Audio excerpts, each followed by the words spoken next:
Bonjour. Le message d'aujourd'hui s'intitule Un Dieu saint et redoutable, le regrettable exemple d'Ananias et Saphira. Dans le Nouveau Testament, la bonne nouvelle propage un courant d'espoir et de bonheur. L'épisode d'Acte 5 concernant Ananias et Saphira vient briser cette joie par une sentence de mort. Comment comprendre un tel passage? Pourquoi la colère de Dieu s'abat-elle si violemment sur ces deux croyants? Les versets suivants nous mettent sur une piste. Psaume 111, versets 9 et 10. Son nom est saint et redoutable. La crainte de l'Éternel est le commencement de la sagesse.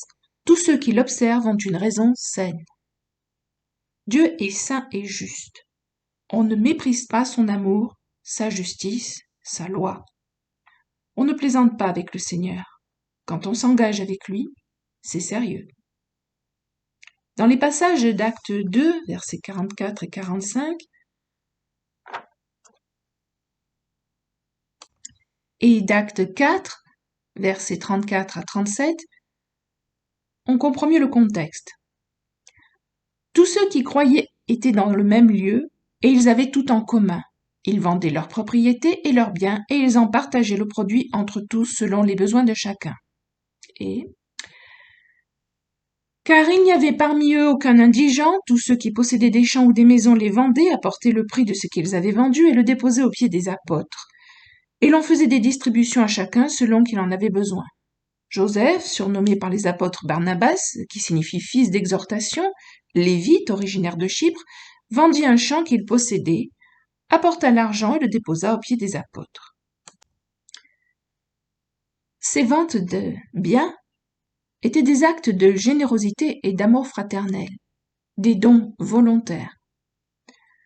En toute liberté, le superflu des uns servait à pourvoir aux besoins des autres. Entre autres, de ceux de passage à Jérusalem qui désiraient y rester encore un peu pour en apprendre plus sur toutes les merveilles liées au Messie, et qui n'avaient pas les moyens de demeurer dans la ville plus longtemps.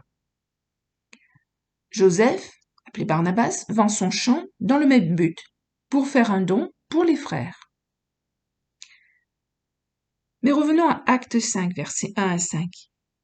Mais un homme nommé Ananias, avec Saphira sa femme, vendit une propriété et retint une partie du prix, sa femme le sachant. Puis il apporta le reste et le déposa aux pieds des apôtres. Pierre lui dit, Ananias, pourquoi Satan a-t-il rempli ton cœur au point que tu mentes au Saint-Esprit et que tu aies retenu une partie du prix du champ? S'il n'eût pas été vendu, ne te restait-il pas? Et après qu'il a été vendu, le prix n'était-il pas à ta disposition? Comment as-tu pu mettre en ton cœur un pareil dessein?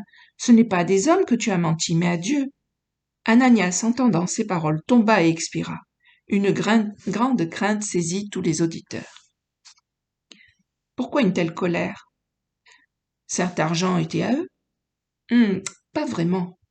En vendant leurs champs, ce couple a fait de leur propriété une offrande à Dieu. Ce n'est pas un don ordinaire, mais une consécration à l'Éternel, comme on peut le lire dans Lévitique 27, versets 16 à 21 et versets 28 à 29. Si quelqu'un sanctifie à l'Éternel un champ de sa propriété, ton estimation sera en rapport avec la quantité de semences, 50 cycles d'argent pour un homère de semences d'orge. Si c'est dès l'année du jubilé qu'il sanctifie son champ, on s'en tiendra à ton estimation. Si c'est après le jubilé qu'il sanctifie son champ, le sacrificateur en évaluera le prix à raison du nombre d'années qui restent jusqu'au jubilé, et il sera fait une réduction sur ton estimation. Si celui qui a sanctifié son champ veut le racheter, il ajoutera 1/5 au prix de ton estimation, et le champ lui restera. S'il ne rachète point le champ et qu'on le vende à un autre homme, il ne pourra plus être racheté. Et quand l'acquéreur en sortira au jubilé, ce champ sera consacré à l'Éternel comme un champ qui a été dévoué. Il deviendra la propriété du sacrificateur.